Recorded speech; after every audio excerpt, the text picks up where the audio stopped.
سألت السؤال ده لأي حد في مصر هيقول لك بلاش. جوزك ممكن يسجلك ويبتزك، التليفونات متراقبة، البرامج دي متراقبة، والناس قاعدة بيتفرجوا عليكم. ويقولوا لك كمان التليفونات متهكرة، تليفونك متهكر. معرفش تليفونك، واحدة أم أحمد اللي عايشة في مطوبس تليفونها هيتهكر ليه؟ هي وزيرة الدفاع في مطوبس يعني ولا إيه؟ مفيش تليفونات متهكرة، مفيش حاجة متراقبة.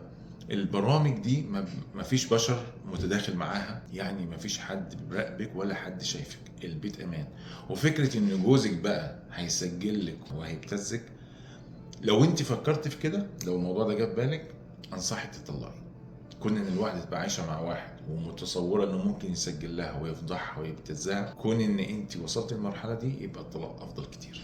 فانا بقول لك كملي واستمتعي مع جوزك ومتعيه وريحي نفسك وعفي نفسك وعفيه معاكي.